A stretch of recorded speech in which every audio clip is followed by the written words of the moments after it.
The desert sun beat down mercilessly on Willa Thompson, as she realized the small brass compass in her palm was spinning uselessly, its needle broken and pointing nowhere, leaving her completely lost in the vast expanse of West Texas, with nothing but sagebrush and heat waves stretching to the horizon. She had been traveling for 3 days since leaving San Antonio in September of 1884, trying to reach her cousin's homestead near Marfa. But somewhere between the settlements, she had veered off course. Her horse had gone lame yesterday, forcing her to leave the animal at a small ranch with a promise to retrieve him later. The rancher's wife had loaned her this compass, but it must have been damaged during the journey because now the needle spun freely, utterly useless. Willa was 22 years old and had never felt so alone. Her water was running low, and the landscape looked identical in every direction. She had been following what she thought was a trail, but it had disappeared an hour ago into rocky terrain. The weight of her situation pressed down on her shoulders as heavily as the afternoon heat. She wiped sweat from her forehead and squinted at the sun, trying to remember what her father had taught her about navigation before he died. East was where the sun rose, west where it set.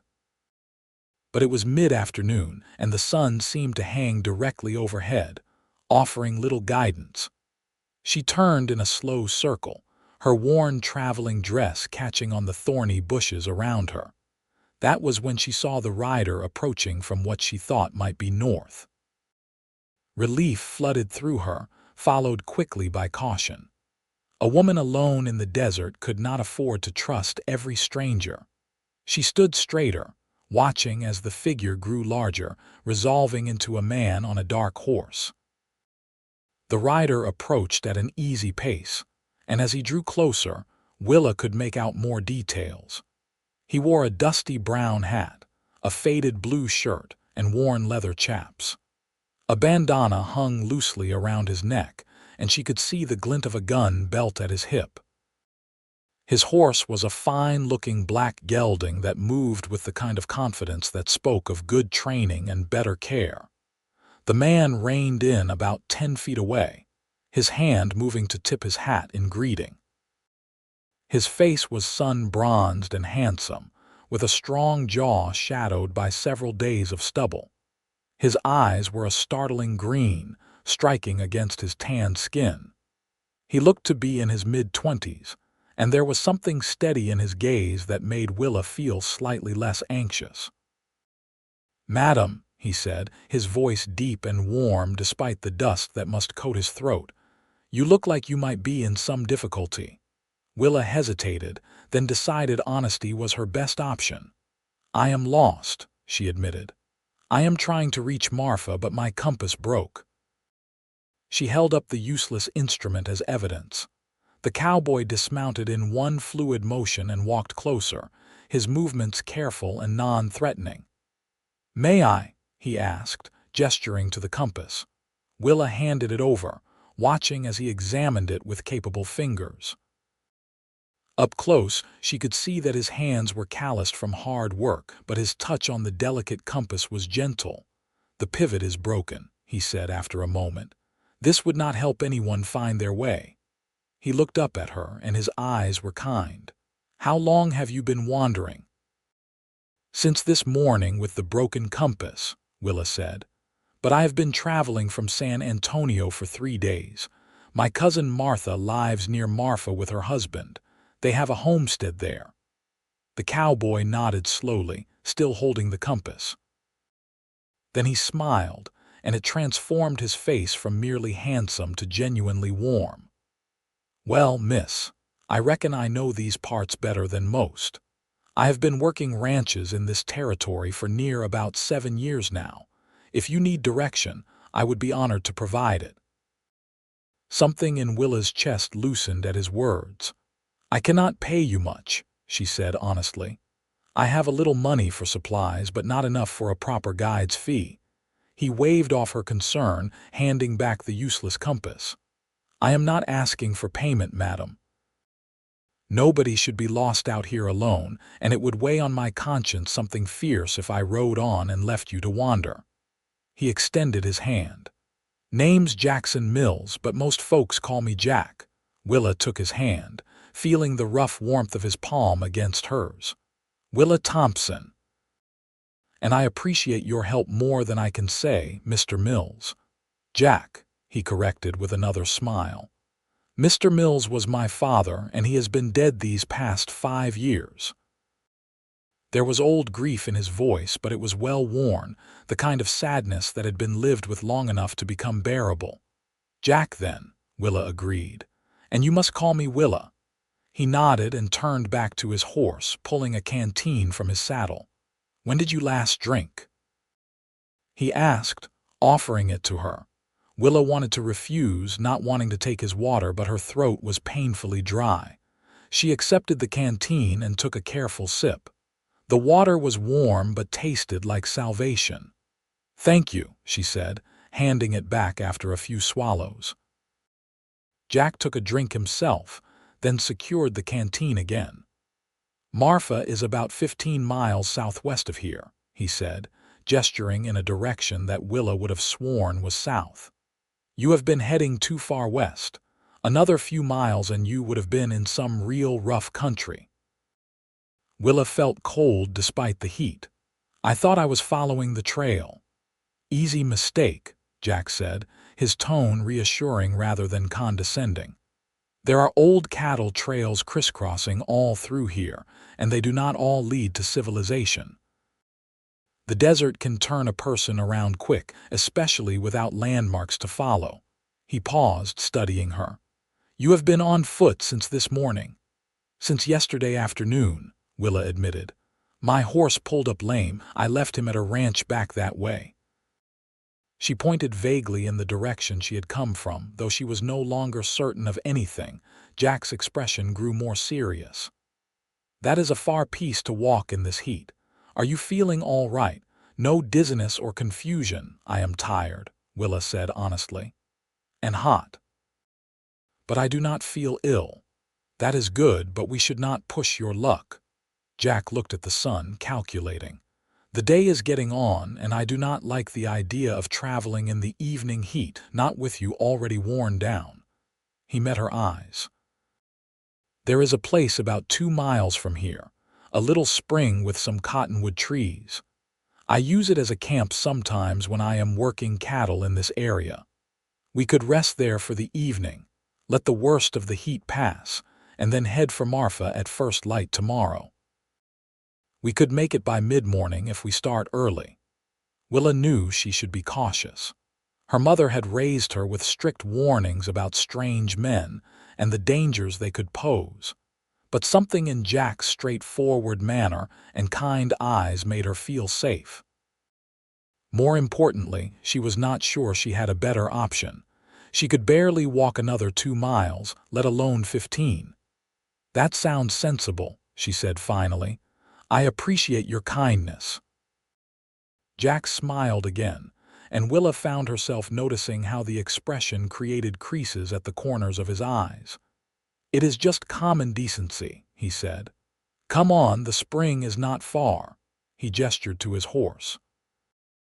"I know my horse can carry us both for such a short distance if you are too tired to walk." Pride made Willa want to refuse, but practicality won out. "I think I would appreciate the ride," she admitted.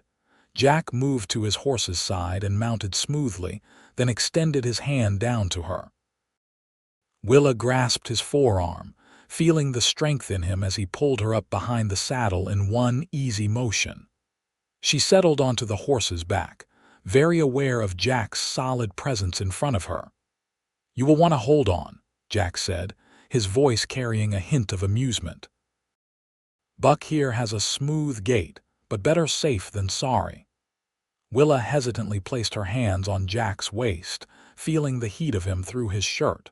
The horse started moving, and she tightened her grip instinctively.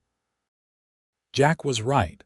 Buck had a remarkably smooth walk, but after so much time on foot the motion felt strange. As they rode, Jack pointed out landmarks. See that rock formation that looks a bit like a church steeple? That is about a mile north of the spring. And those mountains in the distance, those are the Davis Mountains. Marfa sits in their shadow more or less. On a clear day, you can see them from town. Willa listened, trying to memorize the information, though she suspected she would be hopelessly lost again without Jack's guidance. "How did you learn to navigate so well out here?" she asked. "My father taught me when I was young," Jack said. "He was a surveyor before he turned to ranching. He believed every man should know how to find his way by sun and stars, by landmarks and water sources. Then when I started working cattle drives, I learned even more. You cannot move a herd without knowing the territory." "Do you still work cattle drives?" Willa asked, curious about this man who had appeared like an answer to a prayer. "Sometimes," Jack said. "Mostly I work for a ranch about 20 miles east of Marfa. Mr. Carson owns it, runs about 2,000 head. But the drives are less common now than they used to be, what with the railroad expanding. These days, I spend more time mending fences and breaking horses than I do driving cattle to market." There was something in his tone that suggested he missed the drives, the adventure of them. Willa could understand that. She had always been restless herself, always wanting to see what lay beyond the next horizon. It was part of why she had jumped at the chance to visit her cousin, despite the long and difficult journey. The spring appeared gradually, first as a darkening of the vegetation, then as a welcome cluster of cottonwood trees rising from the desert floor. As they drew closer, Willa could see the glint of water and feel a slight cooling in the air.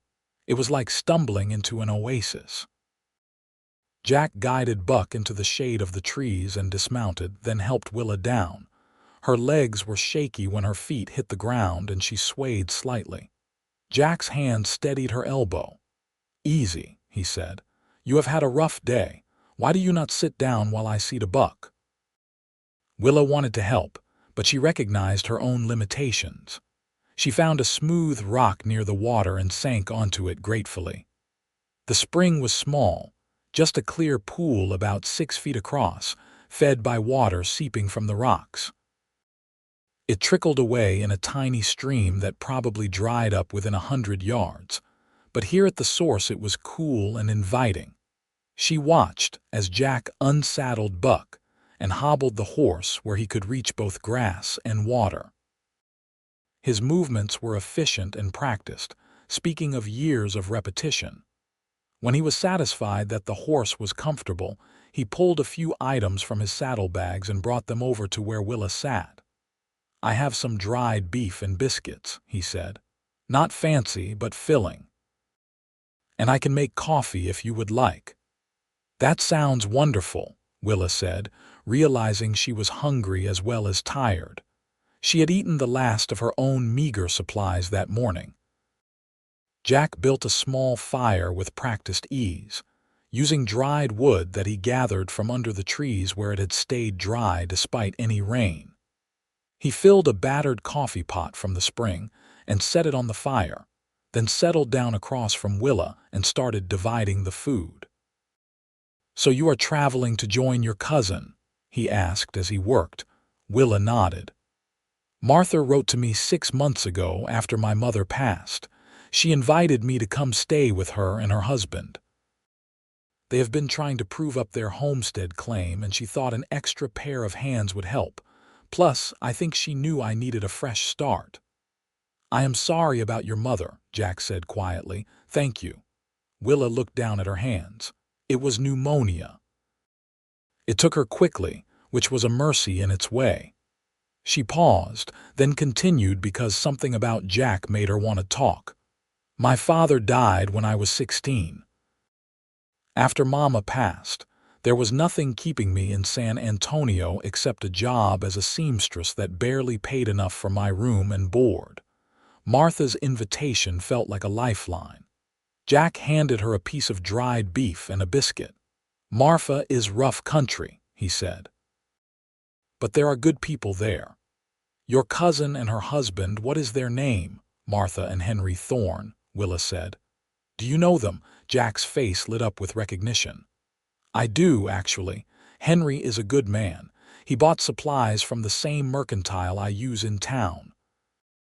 They have a place about 5 miles northwest of Marfa, trying to grow hay and raise some cattle. It is hard work, but they seem to be making a go of it.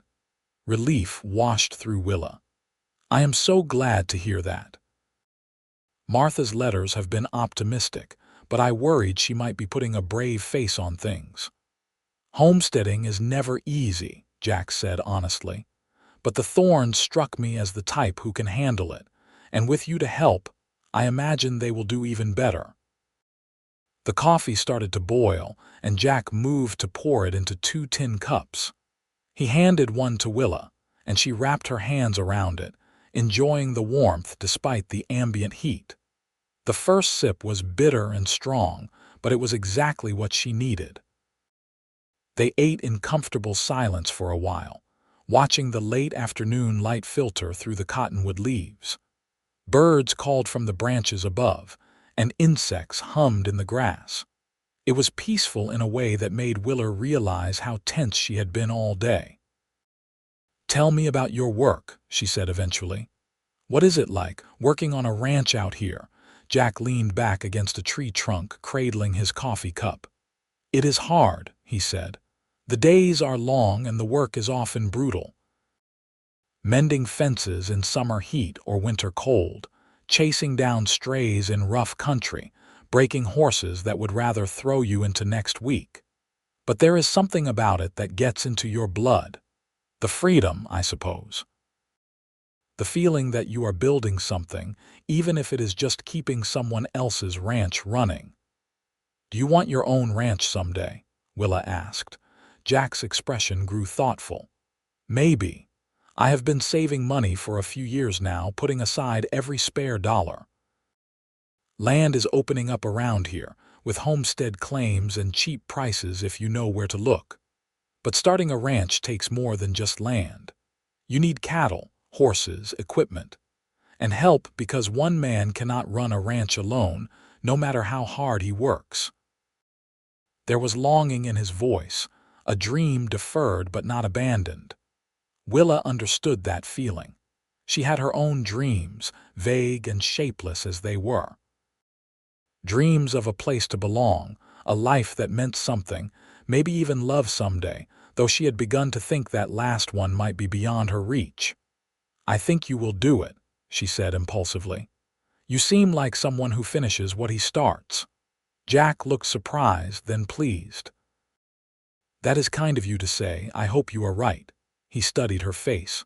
What about you? What are you hoping for in Marfa? Willa considered the question. Honestly, I am not entirely sure. A home, certainly. Somewhere I belong. Beyond that, I suppose I will have to see what opportunities arise. Martha mentioned there is a school in Marfa that sometimes needs a teacher. I only had a few years of formal education, but I read well and I know my numbers. Maybe I could help with the younger children. That would be good work, Jack said. The town is growing, and more families are settling in the area all the time. They will need teachers. The conversation drifted to other topics as the sun sank lower. Jack told stories of cattle drives and difficult horses, of the characters he had met in bunkhouses and saloons. Willa found herself laughing, genuinely laughing, for the first time in months. In turn, she told him about growing up in San Antonio, about her work as a seamstress and the society ladies she had sewn for, with their demanding ways and extravagant tastes. As darkness fell, the temperature finally began to drop. Jack built up the fire and pulled bedrolls from his saddlebags. He laid one out for Willa on the opposite side of the fire from where he placed his own. I know this is not proper, he said, a hint of awkwardness in his voice for the first time. You spending the night out here with a man you just met, but I give you my word you are safe with me. Willa believed him. I trust you, she said simply. You have been nothing but a gentleman. Jack looked relieved. "I will keep the fire going," he said, "in case any animals get curious. Not that we are likely to have trouble, but it is better to be cautious." Willa settled into the bedroll, which smelled of horse and leather and wood smoke. It should have been uncomfortable, sleeping on the hard ground with only a blanket between her and the earth.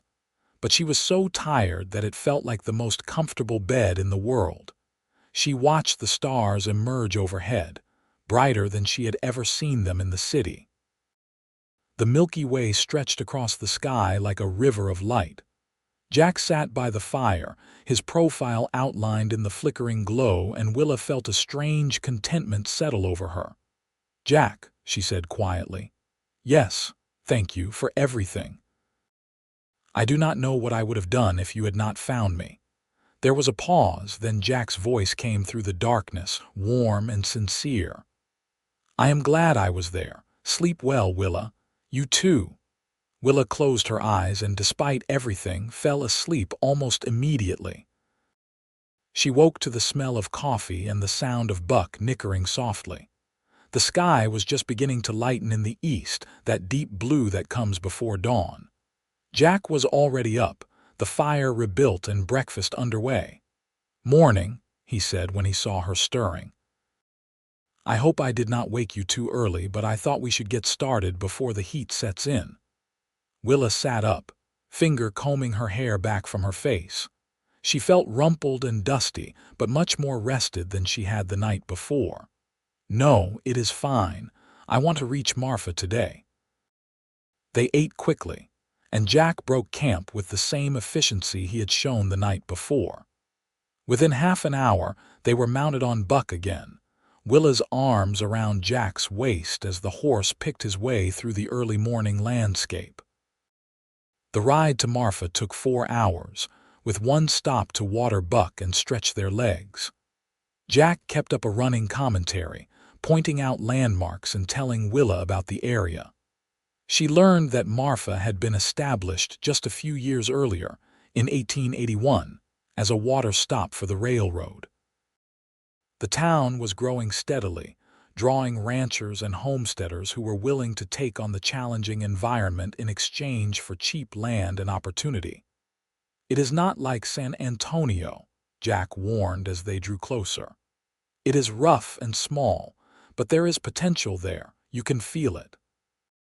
Willa first saw Marfa as a cluster of buildings shimmering in the heat, spread out across the high desert plateau, with the Davis Mountains rising majestically in the distance.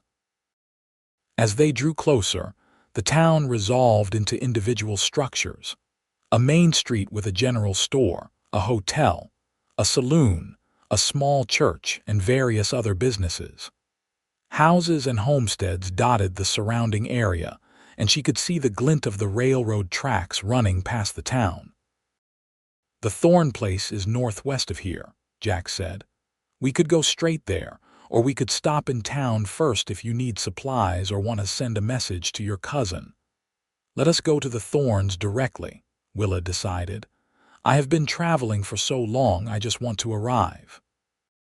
Jack nodded and guided Buck away from the town, following a rough track that led into the surrounding countryside.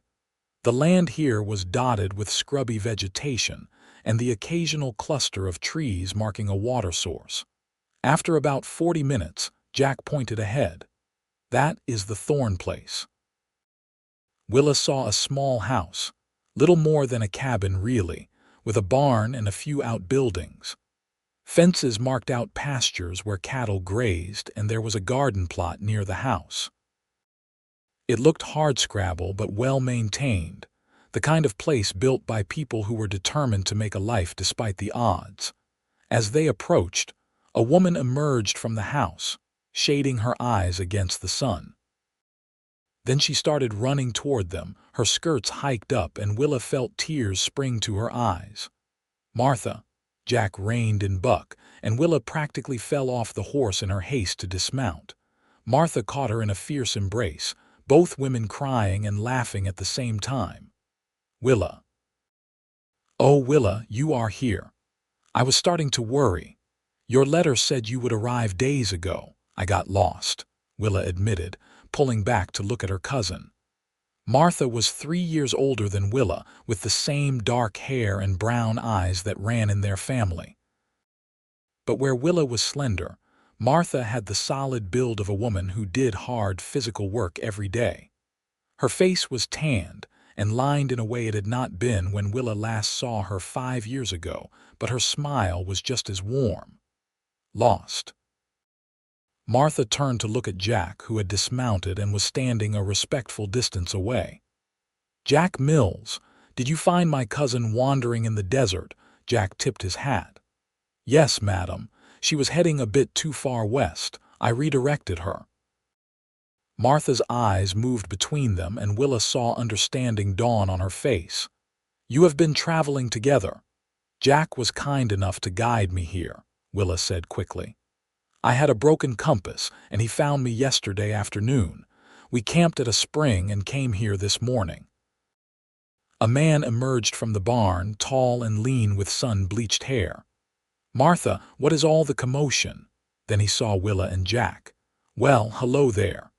"Henry, this is my cousin Willa," Martha said, "and Jack Mills, who brought her safely to us." Henry crossed to them, extending his hand first to Willa and then to Jack. His grip was firm and his smile genuine. "Pleased to meet you both. Willa, Martha has been talking about your visit for months. And Jack, I remember you from town. I appreciate you looking out for my wife's cousin." "It was no trouble," Jack said. He looked slightly uncomfortable, as if he was aware that he had overstayed his welcome. "I should be getting back to the Carson ranch. I have been gone longer than I intended." "At least stay for a meal," Martha insisted. "It is the least we can do, and I insist on thanking you properly." Jack hesitated, and Willa found herself hoping he would say yes. The thought of him leaving felt wrong somehow, as if a door was closing just as she was beginning to see what might lie behind it. "Please stay," she added, and their eyes met. Something passed between them, some wordless communication that made Jack's expression soften. "All right," he agreed. "I would appreciate a meal, thank you." They all moved toward the house, and Willa found herself walking beside Jack while Martha and Henry led the way. Their hands brushed accidentally, and Willa felt a spark at the contact. She glanced sideways at Jack and found him looking at her, a slight smile on his face. Inside, the cabin was small but neat, with a main room that served as kitchen and living space, and what Willa assumed were 1 or 2 bedrooms beyond. Martha immediately set about preparing food while Henry and Jack settled at the rough wooden table. Willa tried to help, but Martha shooed her toward a chair. "You have been traveling for days," Martha said firmly. "Sit and rest. We will have plenty of time for you to help with chores later." So Willa sat, listening as Henry and Jack talked about ranching and the challenges of the territory.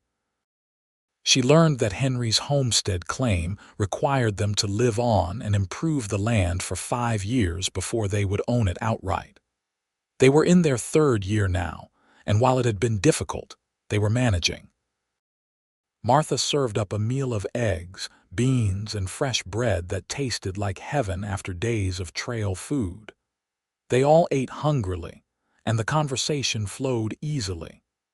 Willa noticed how Martha and Henry interacted, the small gestures of affection and understanding that spoke of a solid marriage. It made her feel both hopeful and wistful. Eventually, Jack pushed back from the table with obvious reluctance. "I really do need to be going," he said. "Mr. Carson will be wondering where I have gotten to." They all walked outside with him.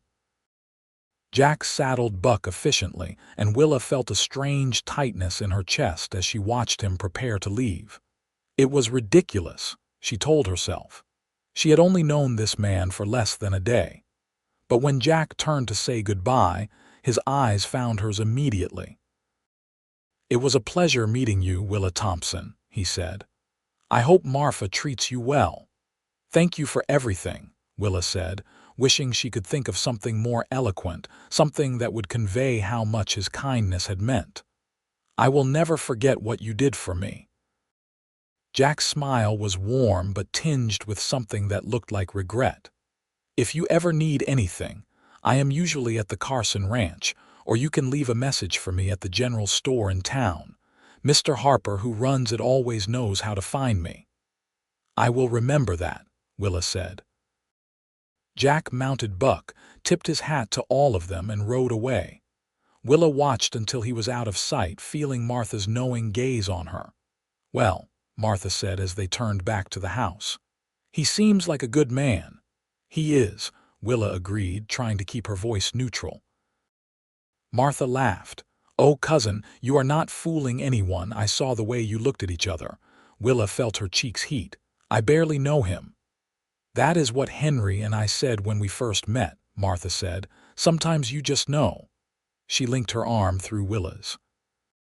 "Come on, let me show you around your new home, and you can tell me everything that happened on your journey."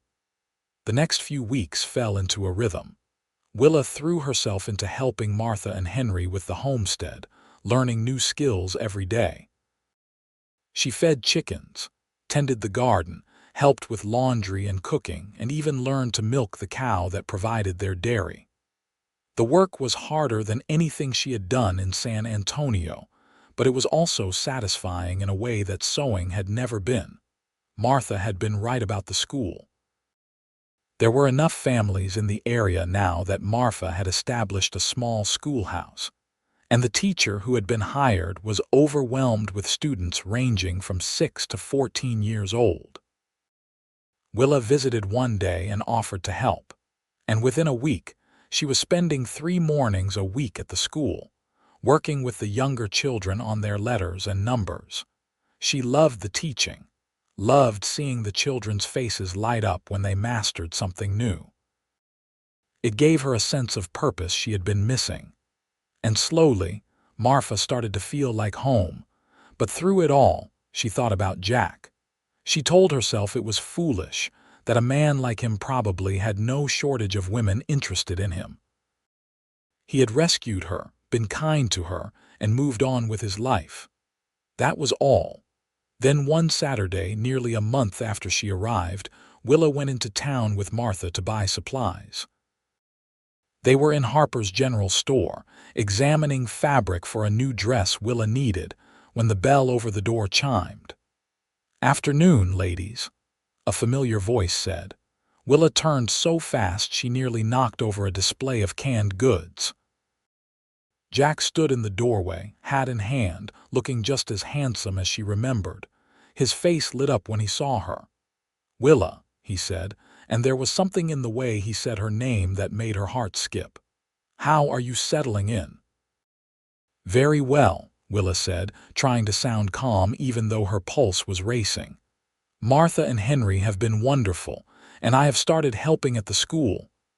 "I heard about that," Jack said, moving closer. "Mr. Harper mentioned it. He said the teacher is mighty grateful for your help." Willa had not realized that Jack would have heard about her, had not considered that he might be asking after her. The thought made warmth spread through her chest. Martha, tactful as ever, suddenly remembered something she needed to discuss with Mr. Harper and drifted away, leaving Willa and Jack standing among the dry goods. "I have been thinking about you," Jack admitted, his green eyes serious. "Wondering how you were doing. I almost rode out to the Thorn place a dozen times, but I did not want to presume." "I have been thinking about you too," Willa confessed. "More than I probably should." Jack's smile was relieved and delighted all at once. "Would you, that is, would you be willing to let me call on you? Properly, I mean, if your cousin and her husband do not object." Willa's heart soared. "I would like that very much. And I am sure Martha and Henry would not object. In fact, Martha has been teasing me about you since you left." Jack laughed, and the sound made Willa smile. "Then maybe I could come by tomorrow? I have the day off, and I thought maybe we could take a ride if that would be agreeable. I could show you more of the area." That sounds wonderful, Willa said. They made plans, shy and excited like young people embarking on something new and precious. When Martha rejoined Willa a few minutes later, she took one look at her cousin's face and grinned. "So," Martha said as they loaded their purchases into the wagon, "I take it Jack Mills will be visiting tomorrow." "Yes," Willa said, unable to keep the happiness out of her voice. "Good," Martha said. "He is a fine man, Willa. I am glad you will get the chance to know him better." Jack arrived at the Thorne homestead the next morning riding Buck and leading a pretty roan mare. "I borrowed her from the ranch," he explained. "She is gentle and sure-footed. I thought you might prefer your own mount." Willa was touched by his thoughtfulness. Jack helped her into the saddle, and they set off together into the beautiful West Texas landscape. He showed her his favorite places: a canyon with ancient rock art, a mesa with views that stretched for miles, a hidden spring where wild horses sometimes came to drink. They talked about everything and nothing, learning each other's stories. Jack told her about growing up on his father's ranch, about the grief of losing both his parents within 2 years of each other, about his dreams of building something of his own. Willa shared her own losses, her hopes, her fears about whether she was brave enough for this harsh country. "You are braver than you think," Jack said. "You left everything familiar and traveled across dangerous country to start a new life. That takes real courage." As the sun began to sink toward the horizon, painting the sky in shades of orange and pink, they stopped on a bluff overlooking the valley. In the distance, Willa could see Martha, small and determined against the vast landscape. "I love it here," she said, surprised to realize it was true. "It is hard and sometimes frightening, but it is also beautiful. I feel like I can breathe here in a way I could not in the city." "I know exactly what you mean," Jack said. He was quiet for a moment, then added, "Willa, I know we have not known each other long, but I need you to know that finding you in the desert was the best thing that has happened to me in years. You are special. I feel it every time I am near you." Willa turned to look at him, her breath catching at the intensity in his eyes.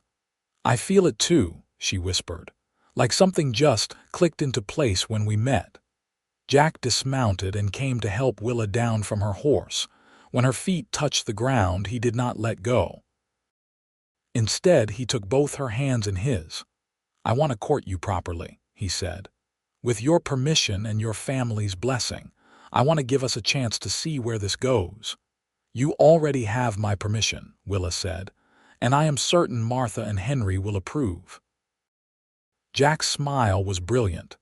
Then, slowly, giving her every chance to pull away, he leaned down and kissed her.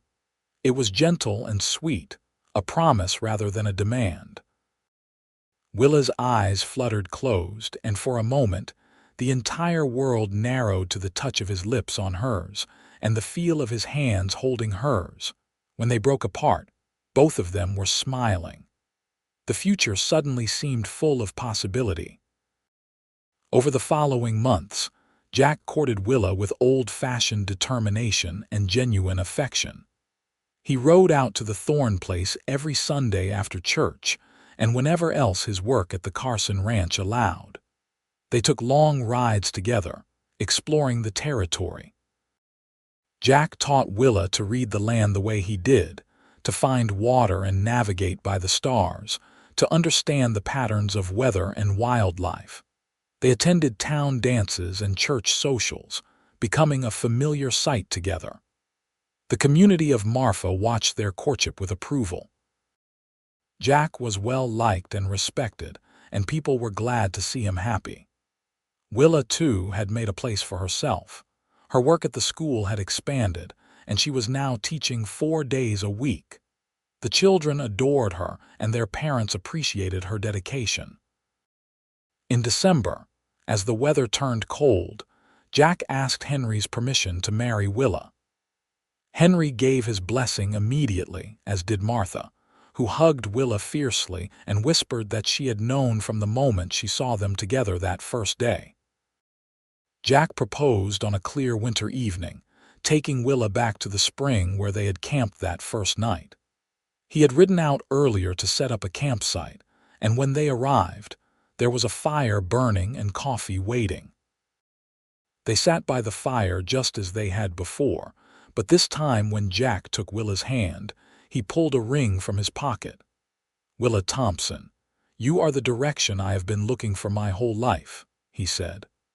"I was wandering until I found you, and now every path I see has you walking beside me. Will you marry me?" Willa was crying and laughing at the same time. "Yes," she said. "Yes, of course, yes." The ring was simple silver with a small stone, nothing fancy, but Willa loved it because it came from Jack. He slipped it onto her finger, and then they were kissing, wrapped in each other's arms while the stars wheeled overhead. They were married in February of 1885, in the small church in Marfa with what seemed like the entire town in attendance. Martha stood up with Willa, and Jack's foreman from the Carson Ranch stood up with him. It was a simple ceremony, but Willa had never felt anything more profound than the moment when she and Jack exchanged vows, promising to love and cherish each other through whatever hardships and joys the future might bring. After the wedding, there was a celebration at the town hall with music and dancing and more food than Willa had seen in one place since leaving San Antonio. She danced with Jack, with Henry, with half a dozen other men from town. But it was always Jack she returned to, Jack whose eyes found hers across the room, Jack whose smile made her heart swell with happiness. As the evening wound down, Jack leaned in close and whispered, "Ready to go home, Mrs. Mills." Hearing herself called by her new name sent a thrill through Willa. "Where is home?" she asked, because they had not discussed the practical details in the rush of wedding preparations. "I have a surprise for you," Jack said, his eyes twinkling with mischief. "Come on." They said their goodbyes and climbed into a borrowed wagon. Jack drove them out of town, and Willa snuggled against his side, warm despite the February cold. They drove for about 20 minutes, and then Jack turned onto a track that Willa did not recognize. "Where are we going?" she asked. "You will see." They crested a small rise, and Willa gasped. Below them, illuminated by moonlight, was a small house. It was new, the wood still pale and fresh cut. Beside it was a barn, and fences marked out what would be pastures. "Jack," Willa breathed. "What is this?" "Our home," Jack said quietly. "I bought the land 6 months ago, right after we started courting. I have been working on the house every spare moment I had. It is not much yet, but it is ours. I wanted to have something to offer you, a real home, not just a bunk in a ranch house." Willa was crying again, overwhelmed by the thought of all the work Jack had done, all the hours he must have spent building this place for them. "It is perfect," she said. "Can we look inside?" Jack helped her down from the wagon and led her to the front door. He lifted her in his arms to carry her over the threshold, both of them laughing. Inside, the house was small but well built. There was a main room with a stone fireplace, a kitchen area with a new stove, and 2 bedrooms. The furniture was simple but solid, much of it clearly made by Jack himself. "I know it needs a woman's touch," Jack said, sounding nervous. "Curtains and such. I am not much for decorating." Willa turned to him, framing his face with her hands. "It is wonderful," she said. "You built us a home, Jack, a real home. I cannot believe you did all this." "I wanted to give you something permanent," Jack said, "something that shows I am serious about building a life with you. I am done working for other men's ranches. This is our land now, our future. It will be hard getting started, but I think we can do it together."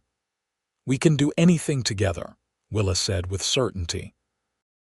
Then she kissed him, and he swept her up again, carrying her toward the bedroom as they began their life together. The first year of marriage was everything Willa had hoped for and harder than she had imagined. True to Jack's word, building the ranch was difficult work. They started with a small herd of cattle that Jack bought with his savings, and they worked from dawn until dusk every day, building fences, caring for animals, breaking ground for crops. Willa continued teaching part-time at the school, which helped provide steady income while they got the ranch established. The money was crucial in those early days, but she also learned to brand cattle, mend tack, and 100 other skills she had never imagined needing. There were setbacks. A summer drought killed half their crops. Wolves took 2 calves. The roof of the barn needed repair after a storm. But through it all, Willa and Jack faced each challenge together. In the evenings, exhausted from the day's work, they would sit on the porch of their little house and watch the sun set over their land. Jack would take Willa's hand, and they would talk about their dreams, about the children they hoped to have someday, about the ranch they were building together. "I used to think direction meant knowing where you were going," Jack said one evening, "but I was wrong. Direction is not about the destination. It is about having someone to walk beside you, someone who makes the journey worth taking." Willa squeezed his hand. "You are my direction too," she said.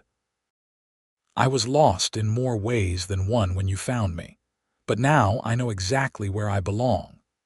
By the fall of 1885, Willa discovered she was pregnant. The news filled them both with joy and a touch of fear. Bringing a child into their hardscrabble life felt like a huge responsibility. But Martha, who had given birth to her first child that spring, reassured Willa. "You will be a wonderful mother," Martha said. "And Jack will be a wonderful father. Children need love more than they need luxury." Willa's pregnancy progressed through the winter, and Jack became almost comically protective. He tried to take over all her chores, worried that she was working too hard. Willa had to remind him firmly that women had been having babies while doing ranch work since the beginning of time. "I am pregnant, not made of glass," she said with exasperation after Jack tried to forbid her from feeding the chickens. "I know," Jack said, looking sheepish. "I just worry about you, about both of you." Willa softened, taking his hand and placing it on her growing belly. "We are fine," she said. "Strong and healthy, just like our father." Their son was born in May of 1886, during a warm spell that turned the desert briefly green. The birth was attended by Martha and the doctor from Marfa, and though it was long and difficult, both Willa and the baby came through healthy. Jack held his son for the first time with tears streaming down his face. "He is perfect," he said, his voice choked with emotion. "Willa, look what we made." They named him James after Jack's father, with the middle name of William to honor Willa's family. Little James had his father's green eyes and a startling amount of dark hair. Willa fell completely in love with him, amazed that she and Jack had created this tiny, perfect person. Parenthood changed them in ways both expected and surprising. They got less sleep and had less time for each other, but they also found new depths to their love as they watched each other care for their son. Jack was a devoted father, singing to James, walking him when he fussed, making toys for him with his skilled hands. The ranch continued to grow. By James's first birthday, they had expanded their herd and added chickens and pigs. Jack hired on occasional help during busy seasons, and they had become known in the area for their quality cattle. It was not a grand operation, but it was theirs, built with sweat and determination and love. When James was 2, Willa became pregnant again. This time she carried a daughter born in the spring of 1889. They named her Rose, and she had her mother's dark hair and a sunny disposition that made everyone who met her smile. With 2 young children, life became even busier. Willa had stopped teaching at the school, needing all her time for the ranch and her family. But she did not regret the decision. Watching Jack with their children, seeing the ranch prosper, working beside the man she loved every day. This was the life she wanted. One evening, after putting James and Rose to bed, Willa and Jack sat on their porch as had become their habit. The house had grown since that first year, with an addition that gave them more bedrooms and a proper parlor. The barn had been expanded, and new outbuildings dotted the property. Their land had grown too, as Jack carefully acquired adjacent parcels when they became available. "You remember the day we met?" Jack asked, his arm around Willa's shoulders. "Every detail," Willa said. "I was so lost and afraid, and then you rode up like an answer to a prayer. I saw you standing there, holding that broken compass, and something in me just knew," Jack said. "Knew that you were going to be important to me. I thought I was just helping a woman in need, but really you were helping me." Willa turned to look at him. "How was I helping you?" "I was lost too," Jack admitted. "Not in the desert, but in my life. I was working hard but with no real purpose beyond saving money. I did not know what I was building toward. But then I found you, and suddenly I had a direction. Everything I did was for us, for our future together. You gave my life meaning." Willa felt tears prick her eyes. "We saved each other then." "I suppose we did," Jack agreed. He kissed her temple. "And I would do it all again in a heartbeat. Every hard day, every setback, every challenge, it is all worth it because I get to share it with you." The years continued to pass, bringing more changes. James grew into a serious, thoughtful boy who loved working with his father on the ranch. Rose was a whirlwind of energy, always into something, keeping Willa on her toes. In 1892, Willa and Jack welcomed another daughter, Margaret, who was quiet and observant from the start. The ranch prospered. Jack's reputation as a fair dealer and skilled rancher grew, and they became one of the more successful operations in the area. They were never wealthy in the way of the big cattle barons, but they had enough. More than enough. They had security, comfort, and most importantly, each other. Marfa grew too. The railroad brought more people and more commerce. The school expanded, and Willa sometimes filled in as a substitute teacher when she could, enjoying the chance to use those skills again now that her children were older. The town got a proper bank, a second hotel, and even a newspaper. Through it all, Willa and Jack's love deepened. They knew each other's moods and thoughts, could communicate with a glance. They still found time for rides together across the land, just the two of them, reconnecting away from the demands of children and ranch. And on those rides, they would sometimes return to the spring where they had camped that first night, where Jack had proposed, and they would remember the beginning of their story. One day in 1895, when James was 9, Rose 6, and Margaret 3, Willa was working in the garden when a wagon rolled up to the house. She straightened up, shading her eyes, and saw an unfamiliar family. A man, a woman, and what looked like 3 children. The man climbed down from the wagon seat, looking nervous. "Pardon me, madam," he said. "We are looking for the Mills Ranch. We heard in town that they sometimes hire seasonal help." Willa wiped her hands on her apron. "This is the Mills Ranch. My husband is out with the herd right now, but he should be back within the hour. Would you like to wait? I can offer you some water and shade." The man's relief was visible. "That would be much appreciated, madam. We have been traveling for 2 weeks, and we are hoping to find work in the area." Willa invited them to sit in the shade of the porch and brought out water and some biscuits left over from breakfast. The children, 2 boys and a girl, fell on the food hungrily, and Willa's heart clenched. She recognized that kind of hunger, the desperation that came from too many days with too little. The woman, seeing Willa's expression, said quietly, "We are not beggars, madam. My husband is a good worker. We just hit some hard times and had to leave our last place." "I am not judging," Willa assured her. "Believe me, I know what it is like to be uncertain about the future. We will see what my husband says about work."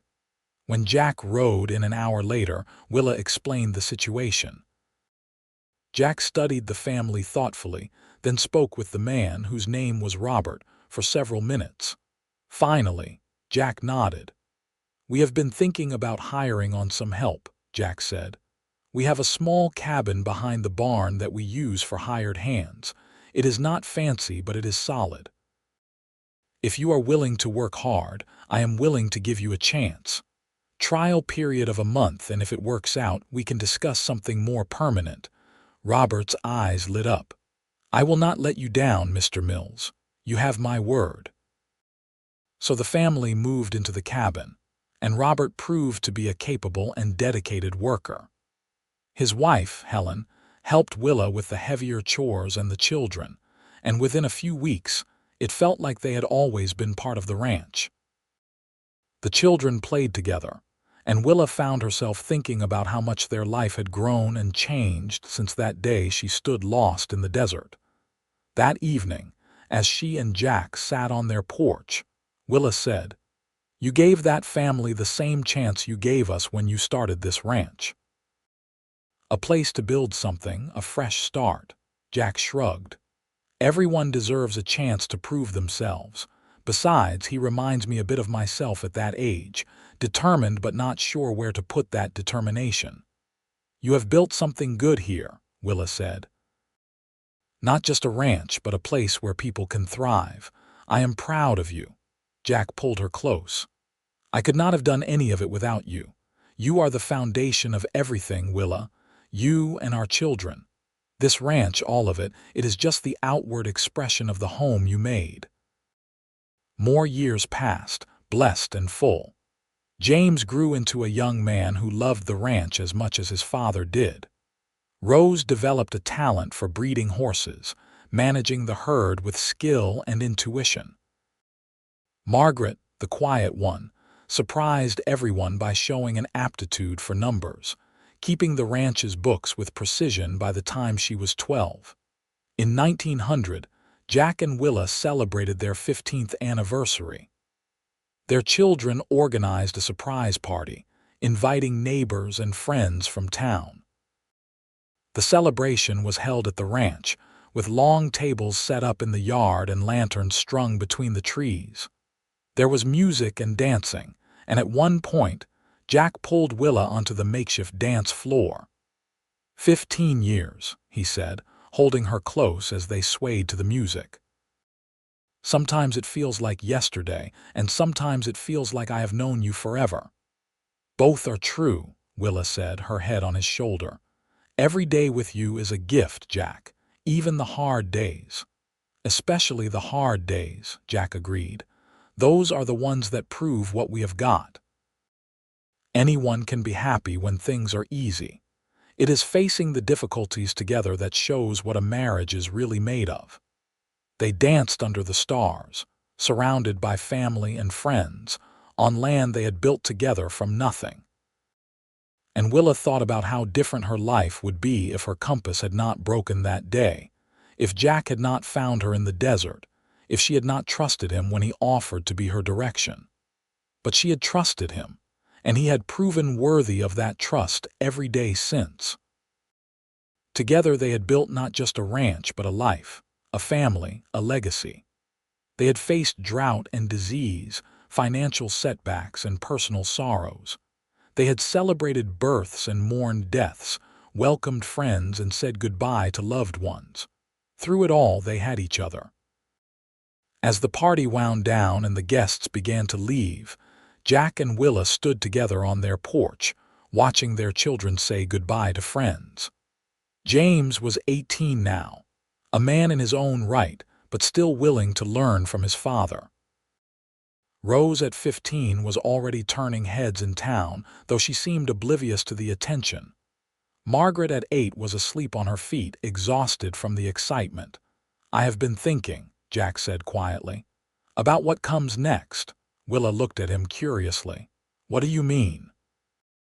"James is old enough to take over more responsibility on the ranch," Jack said.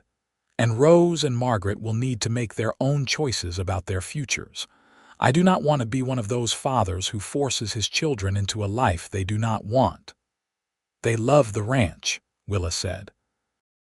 "They do, but that might change, and if it does, I want them to know they have our support." He paused, "But I was also thinking about us.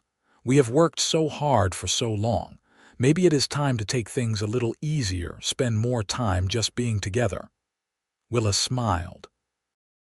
"Are you saying you want to retire, Jack Mills?" "Not retire completely," Jack amended, "but maybe step back a bit. Let James take the lead on some things. Make more time for rides out to the spring or visits to Martha and Henry, or even a trip to San Antonio if you wanted. I want to enjoy the life we have built while we are still young enough to appreciate it." Willa considered this. The idea of having more time with Jack, of not being constantly consumed by the demands of the ranch, was appealing. They were only in their late 30s, but the hard work of ranching aged a person. She could see new gray in Jack's hair, lines around his eyes from squinting into the sun. She knew she carried her own marks of time and labor. "I think that sounds wonderful," she said, "but let us do it gradually. I do not want to overwhelm James, and the girls are still young." "Gradually," Jack agreed. He kissed her, slow and sweet. "I love you, Willa Mills, more now than the day I married you, which I would not have thought possible." "I love you too," Willa said. "My direction, my home, my heart." The next few years saw the transition Jack had envisioned. James took on more and more responsibility for the day-to-day running of the ranch. He proved to be a natural leader, fair but firm with the hired hands, skilled in the practical work, but also sharp when it came to business decisions. Jack was proud of his son and content to take on an advisory role. Rose continued with her horses, developing a small breeding program that became known throughout the region. She had an almost magical way with the animals, able to calm the wildest colt with just her voice and hands. Buyers came from as far as El Paso to purchase her horses. Margaret's facility with numbers led to her managing not just the ranch's books, but also helping other local ranchers with their accounting. At 13, she was already earning her own money and talking about possibly going to college someday, which was unusual for a girl in their area, but which Jack and Willa encouraged. Jack and Willa found themselves with the luxury of time. They took long rides, exploring areas they had never had the leisure to visit before. They visited Martha and Henry, whose own homestead had grown into a substantial operation. Martha's children were grown now too, starting families of their own, and the two cousins spent hours catching up and reminiscing about the early days. On one such visit, as the two women sat on Martha's porch watching the sun set, Martha said, "Do you ever think about how different things might have been?" "What do you mean?" Willa asked. "If your compass had not broken, if Jack had not found you, you might have wandered until you died of thirst or stumbled into some settlement far from here. We might never have reconnected." Willa shuddered at the thought. "I try not to think about it. The whole thing terrifies me in retrospect. I was so naive, thinking I could make that journey with barely any preparation." "But you did make it," Martha pointed out. "And you found something even better than just reaching your destination. You found Jack." "I did," Willa agreed softly. "Sometimes I feel like that broken compass was not a misfortune but a gift. It led me to exactly where I needed to be." As the years continued, the ranch thrived under James's management. In 1905, at age 19, James married a girl from town named Sarah, and they moved into a house Jack helped them build on the far side of the property. The following year, they welcomed Jack and Willa's first grandchild, a boy they named Jack in honor of his grandfather. Holding his namesake for the first time, Jack Mills had tears in his eyes. "A grandfather," he said wonderingly. When did we get old enough for that? We are not old, Willa protested, though at 42 she felt the aches and pains of a life of hard work. Not old, Jack agreed. Just well lived. Rose married at 20, choosing a young rancher from a neighboring property. It was a love match as obvious and strong as Jack and Willa's own. The wedding was held at the Mills Ranch, and as Willa watched her daughter dance with her new husband, she remembered her own wedding day and felt the circle of life completing itself. Margaret did go to college, attending a teacher's college in Austin in 1908. It was hard to let her go, but both Jack and Willa knew it was the right thing. Their youngest had a brilliant mind, and it deserved to be developed. She came home for holidays, full of stories about her studies and the world beyond Marfa. With the children grown and starting lives of their own, Jack and Willa found themselves almost back where they had started. Just the two of them, working the ranch and building their life together. But now they had the satisfaction of seeing what they had created, the family and community that had grown from that chance meeting in the desert so many years ago. In 1910, Jack and Willa celebrated their 25th anniversary. This time it was a quieter affair, just family, but no less meaningful. They renewed their vows in the same church where they had married, and the minister who performed the ceremony commented that he had rarely seen a couple still so obviously in love after a quarter-century together. That night, back at their ranch, Jack and Willa took a ride out to the spring. It was a warm June evening, much like the evening when Jack had proposed 26 years earlier. The cottonwood trees had grown taller, and the spring perhaps flowed a little less abundantly than it once had, but the peace of the place was unchanged.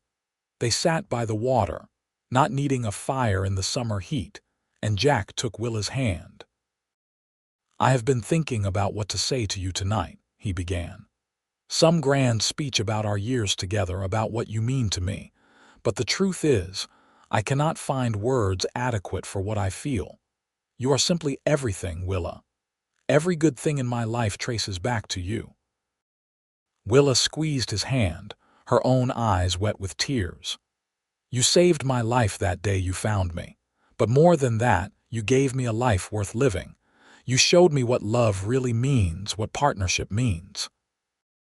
Every morning I wake up grateful that my compass broke, grateful that you rode by at just the right moment, grateful for every single day we have had together."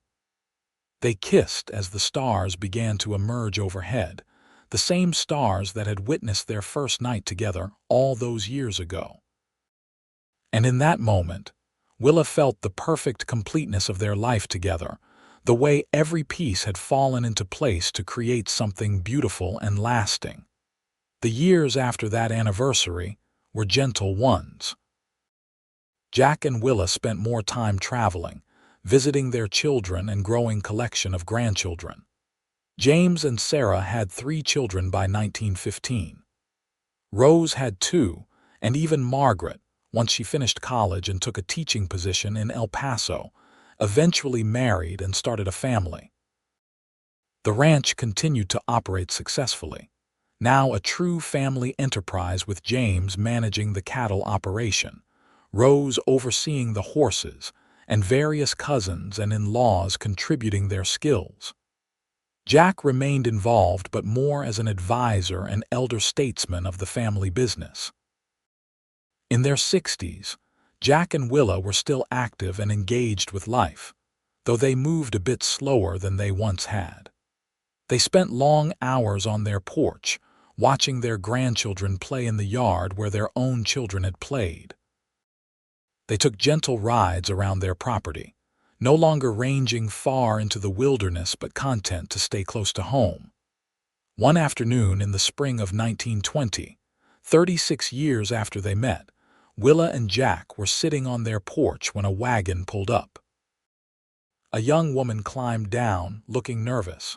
She approached the porch, and Willa could see she was holding something in her hand. "Excuse me," the young woman said. "I am looking for Mr. and Mrs. Mills. You found them," Jack said kindly. "What can we do for you?"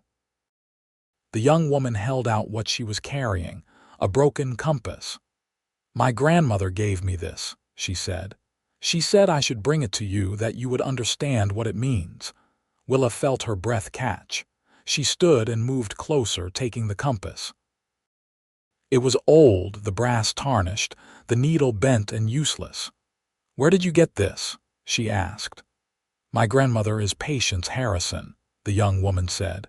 "She said she loaned it to a young woman traveling through West Texas back in 1884. The woman left it with her when she recovered her horse, said to keep it as a remembrance. Gran always meant to track down that woman to make sure she reached her destination safely, but life got in the way. Now Gran is dying, and she wanted to know what happened to the lost traveler she helped all those years ago." Willa's eyes filled with tears. "I remember your grandmother," she said. "She and her husband took in my horse and loaned me this compass. I did reach my destination, thanks in part to their kindness and in larger part to this man." She gestured to Jack. "This compass broke on the way, and when I was lost in the desert, my husband found me. He said he would be my direction." The young woman's eyes widened. "So you did make it. And you got married. Gran will be so happy to hear it. She has worried about you for years." "Tell your grandmother that I often think of her kindness," Willa said, "and that the broken compass led me to the greatest blessing of my life." She looked at Jack, who had stood and put his arm around her. "Tell her that getting lost was the best thing that ever happened to me." The young woman stayed for a meal, and Willa and Jack told her their story. When she left, Willa kept the compass, placing it on the mantelpiece in their parlor where she could see it every day. "All these years," Jack said that evening, holding the compass, "and it comes back to us." "It is fitting," Willa said. "This compass brought us together. It deserves a place of honor in our home." They stood together, looking at the broken instrument that had changed both their lives. And they thought about all the years since, all the joy and sorrow, all the ordinary moments and extraordinary ones that had made up their life together. The final years of their life together were peaceful. Jack and Willa remained on the ranch, beloved by their children and grandchildren, respected throughout the community. They had become something of a legend in Marfa, the couple who had found each other against all odds and built an enduring legacy. In 1928, on a warm September evening much like the one when they first met, Jack and Willa sat on their porch. They were in their mid-60s now, and while they were still healthy, they felt the weight of their years. Jack's hair was completely white, and Willa's dark locks were heavily threaded with silver. But when they looked at each other, they still saw the young people who had met in the desert so long ago. "You have any regrets?" Jack asked, a question they had returned to periodically throughout their marriage. Willa considered, then shook her head. "Not one. Every choice led me here to you, to this life. Even the difficult times were worth it." "I feel the same," Jack said. He reached over and took her hand, his grip still strong despite the arthritis that was beginning to trouble his joints. "You know, I used to think I was the one who saved you that day in the desert. But over the years, I have come to understand that you saved me just as much. You gave me purpose, direction, a reason to build something lasting. You gave me a home, not just a place to live, but a real home, full of love and laughter and meaning." Willa leaned her head on his shoulder. "We saved each other," she said, echoing words she had spoken so many years ago. "And we built this life together. Everything good we have, we created as a team." They sat in comfortable silence, watching the sun paint the sky in shades of gold and pink. In the distance, they could see their grandchildren playing, hear their laughter carried on the evening breeze. The ranch stretched out around them, prosperous and well-maintained, a testament to their years of work. Jack and Willa lived well into their 70s, continuing to enjoy their family and the life they had built. They celebrated their 50th wedding anniversary in 1935, surrounded by 3 generations of descendants. By then, their family had grown to include 11 grandchildren and a growing number of great-grandchildren. The anniversary celebration was held at the ranch, and people came from all over West Texas to honor the couple. The governor of Texas sent a letter of congratulation.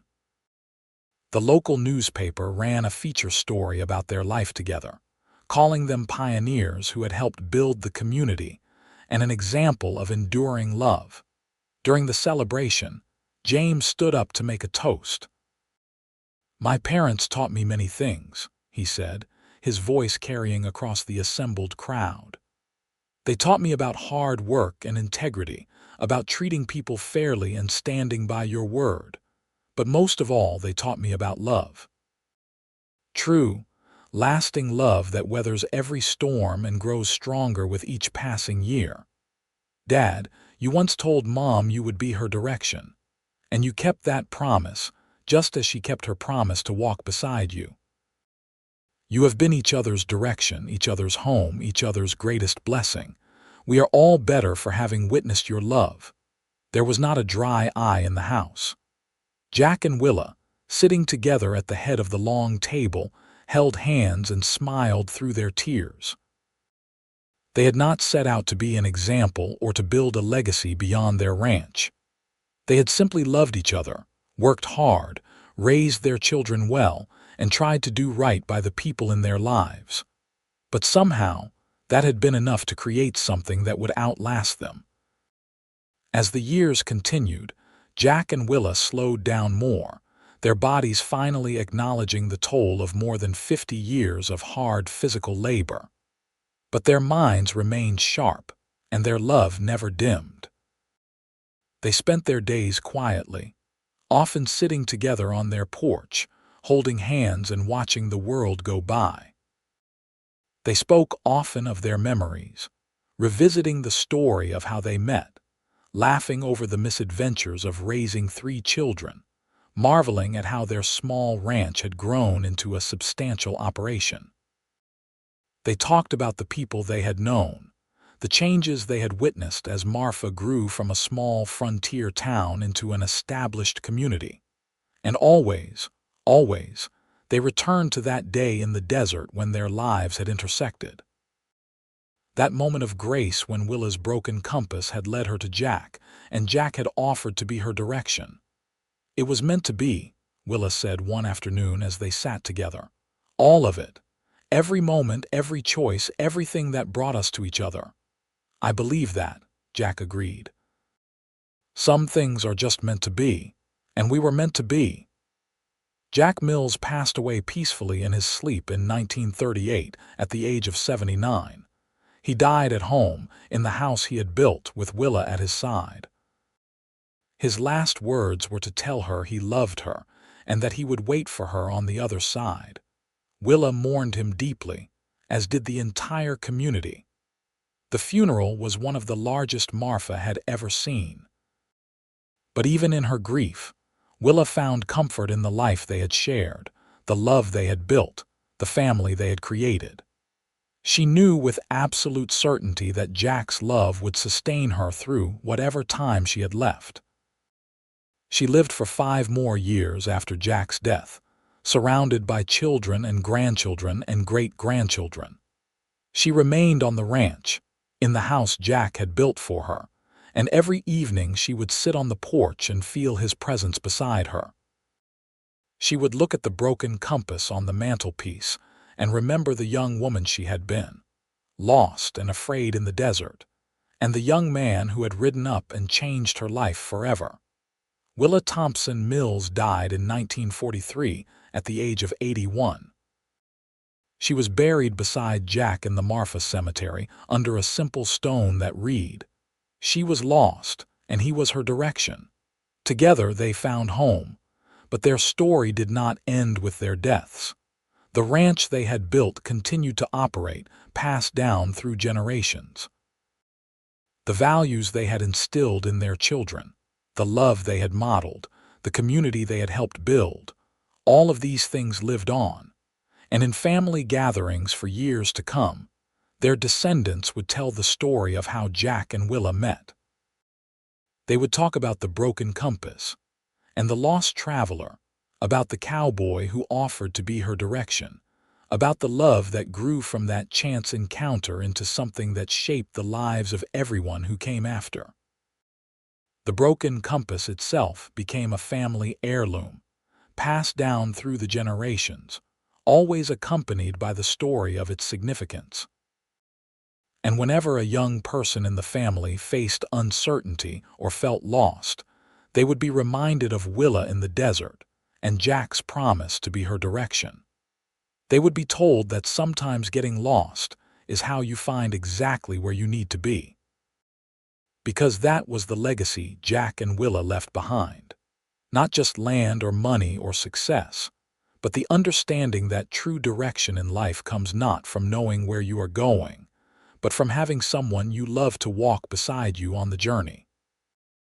That home is not a place but a person, and that the most important navigation tool is not a compass, but an open heart. Their love story became part of the history of Marfa and West Texas, a reminder of the pioneers who had built the region not just with their labor but with their love, their courage, and their determination to create something lasting in a harsh and unforgiving land. And every time someone told their story, Jack and Willa lived again, their love continuing to inspire and guide just as Jack had once guided Willa through the desert to safety, to home, to love.